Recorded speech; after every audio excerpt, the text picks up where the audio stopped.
my, carrying such a large suitcase. Are you going on a trip? No, I'm going back to my parents' house. What? It seems mother-in-law couldn't quite process what I had just said. Her eyes widened in surprise. I'm tired of the housework and the constant nagging. Please have a happy life with Connor. What? Wait a minute. I slipped past the objecting mother-in-law and headed outside. Dragging my heavy suitcase, I got on the bus to return to my family's home. My name is Cecilia. I married Connor 4 years ago, and now we rent a one-bedroom apartment where we live together. The apartment we rent is a moderately high-end place, costing $2,000 a month, something Connor can't afford on his own. The reason we can live in such a luxurious apartment is solely due to my workload and salary. I'm somewhat embarrassed to say it, but I'm an ambitious career woman working in sales for a large corporation, working from morning till night. Starting early and working late is the norm for me, sacrificing my private life to stay on top in sales. I started living in this apartment because I wanted to enjoy a lavish lifestyle at least while I'm home. But my luxurious and peaceful days are beginning to slip away. The cause of this disturbance is mother-in-law, who has recently become a permanent guest in our apartment. I sometimes ask Connor to do the housework since I'm busy with my job, but instead of doing it himself, he calls mother-in-law and unloads the work on her.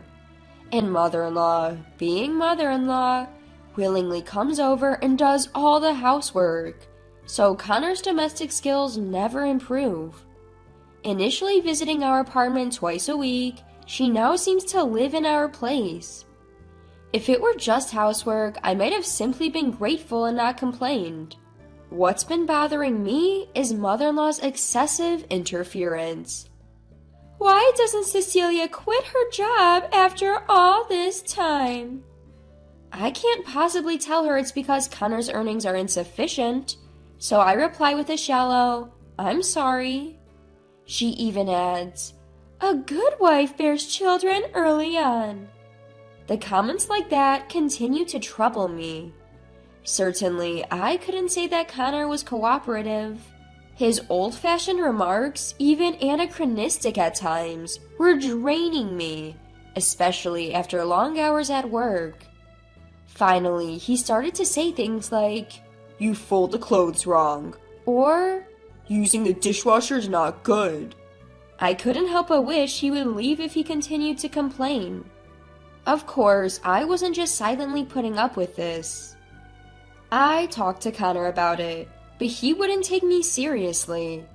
At first, he seemed to be listening to me sincerely, but in the end, he always sided with his mother, saying, "But Mom is right." When I lost patience with his mother, who continued to live with us without paying rent or for food, and demanded she either pay or leave, Connor sided with mother-in-law and decided to let her live with us for free. Slowly but surely, the paradise I had created with my earnings was being taken over by mother-in-law. One day, after talking to my parents on the phone, I began planning a small party and invited them to our home. My mother's birthday was coming up, and I was likely to get paid time off. My parents had mentioned that they wanted to see my apartment, so I thought it was a good opportunity. I excitedly started planning and called out to Connor, who was lying on the sofa browsing on his mobile phone. "Hey, I'm thinking of inviting my parents over next month. Will you join us, Connor?"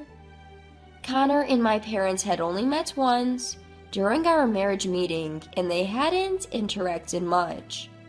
I was hoping it would be a pleasant dinner party and that mother-in-law could join if she was available. "What? There's no way we're letting your poor-looking parents into this apartment," he snapped. Excuse me? How can you say that? I yelled, shocked by his comment. Connor put down his phone, plugged his ears, and glared at me. But it's true. They were wearing cheap clothes when we went for the marriage meeting, he said. I struggled to contain my anger, my fists shaking. I was used to be spoken to harshly, but I couldn't tolerate my parents being insulted. My anger boiled up, and I had to be careful not to scream at Connor. I don't want to say this, but I started trying to calm myself. Your mother-in-law is no different from my mother. What's so poor about my parents? Are your parents big corporate bosses or something? Of course that was not the case. His father was a salaried worker, and mother-in-law was a homemaker from an ordinary family. Still, Connor scowled, annoyed by my words. At least they make more money than your parents. We didn't have to rely on a scholarship for college like you did, he said proudly, puffing out his chest. I took out a scholarship because I wanted to go to college on my own, without depending on my parents. I almost said, it's not like you unable to leave your parents, but I swallowed my words. Fighting here wouldn't solve anything. After all, I just want to invite my parents to the apartment. It's not like we'll live together forever. I'm just asking if I can invite them for just one day, or even half a day. That's why I'm saying no. If you can't accept it, leave this apartment. What? Why are you talking about me leaving? If you can't obey me, I don't need you. I don't even want to live with you. I saw Connor spit those words out with hate, and something inside me snapped. Fine, if you say so, I'll leave. But once I leave, I'm not paying the rent here, okay? Can you afford to live on your own, Connor? Humph, worried about money? My mom's a homemaker, but she makes big money. $2,000 rent is nothing to her. I thought Connor was just ranting, but it turns out he plans to rely on his mother's income. I was more stunned than angry. I really can't understand Connor's dependent thinking. Why did I marry this man?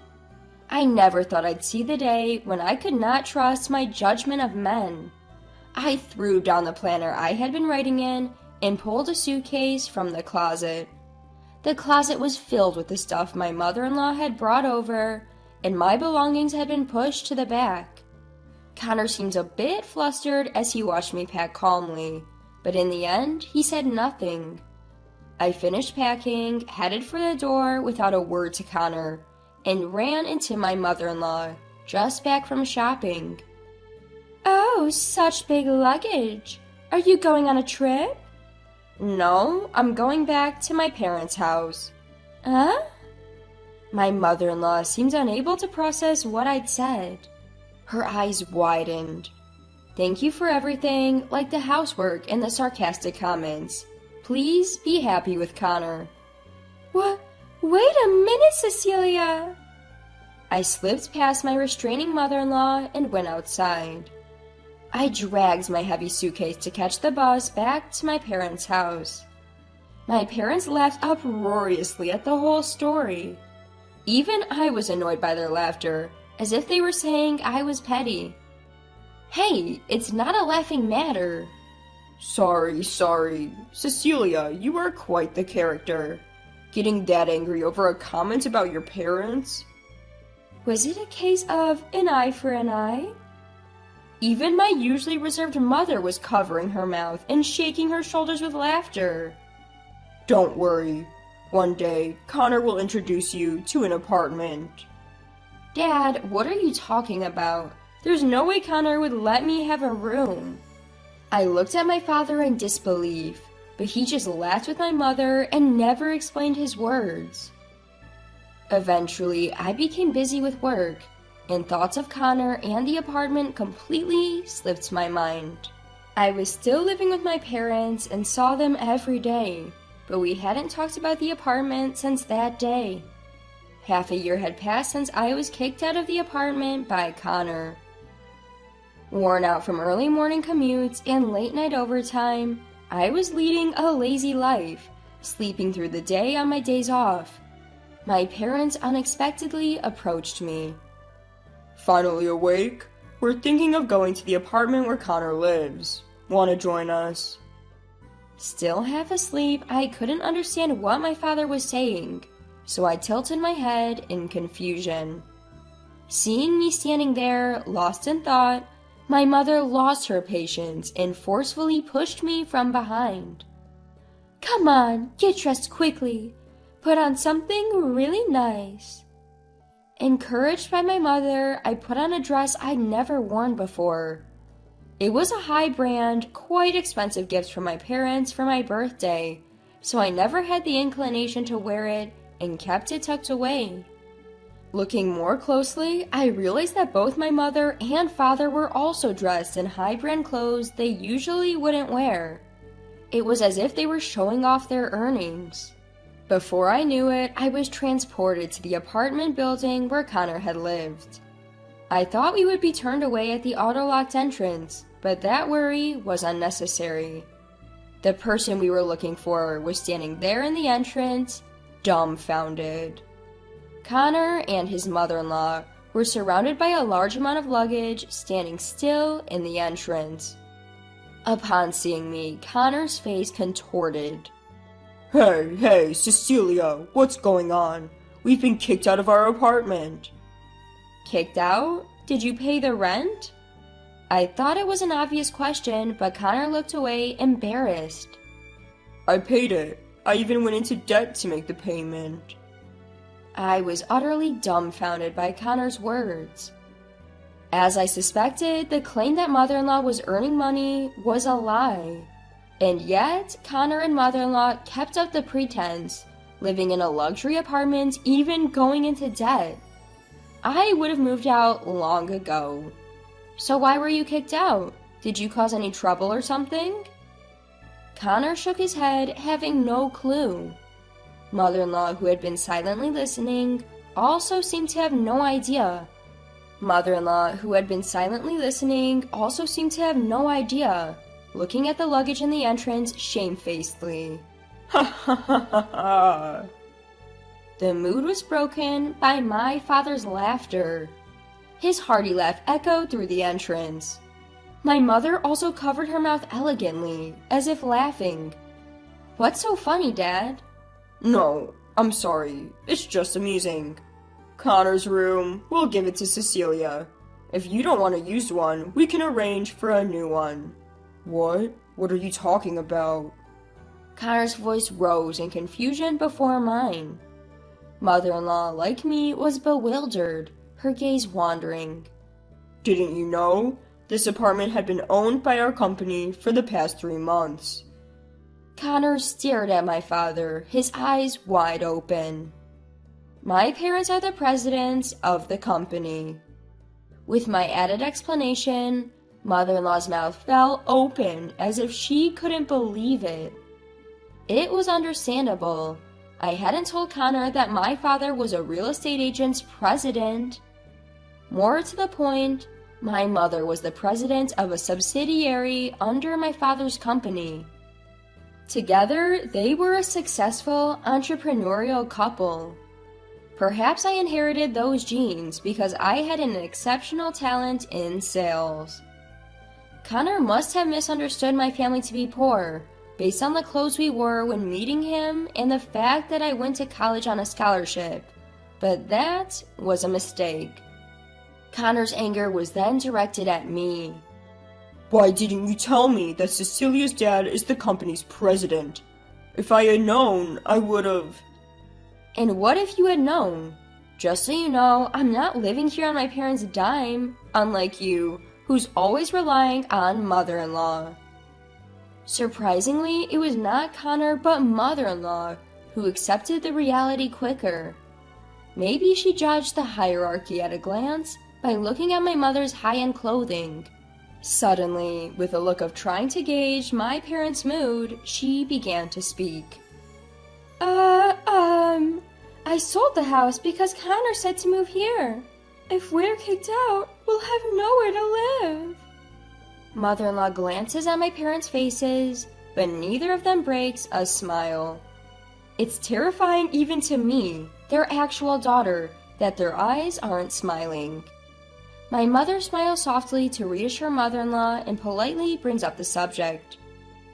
You've been behind on rent for over 3 months, haven't you?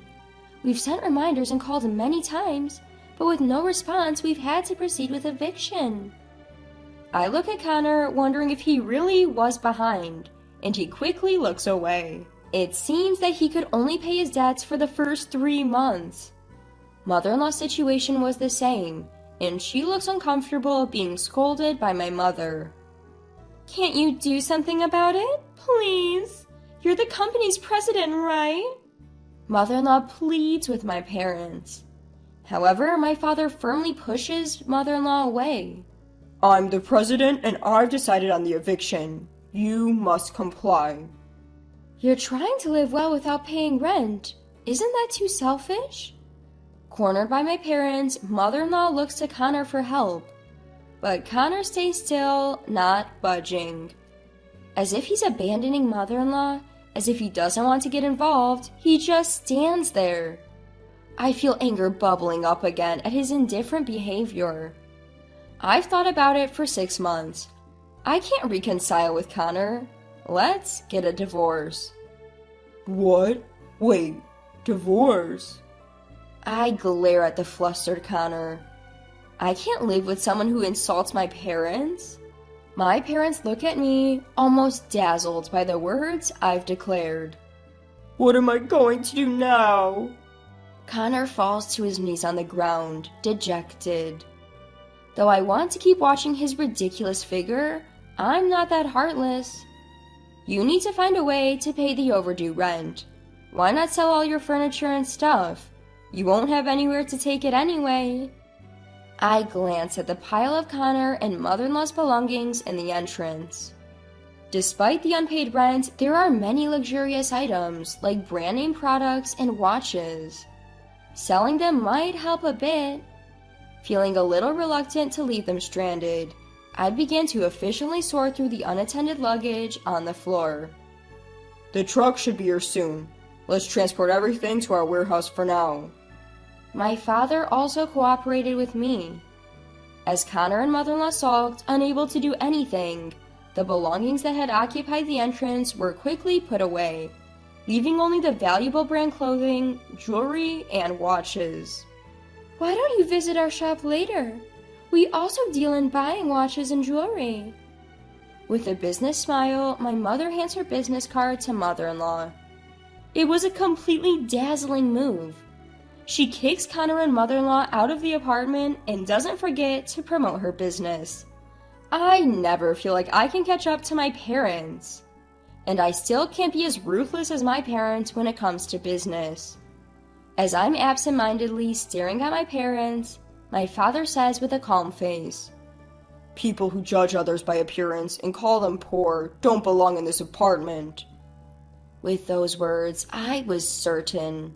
My parents were holding a grudge against what Connor had said. Connor seemed desperate to pay the rent, repeatedly borrowing money everywhere. Not only from lenders, but also from his colleagues and superiors. It became a topic in the company that Connor never returned the money. Connor lost his place in the company and was forced to resign after paying back all the money he had borrowed from company employees. Mother-in-law, who had been living with him and was only trying to benefit from him, was probably guilty as well. After being kicked out of the apartment, mother-in-law moved into the company dormitory with Connor and started working as a part-time worker at a factory. The fact that the factory where she was working was part of my father's corporate group is nothing short of laughable. 1 month after Connor was kicked out of the apartment, I successfully got divorced. Additionally, I received a room in the apartment as a lifetime gift from my parents, and I'm leading a comfortable life. Work is as busy as ever, but I have been promoted for my sales skills. Now that I'm single, I'm thinking of devoting myself even more to my work.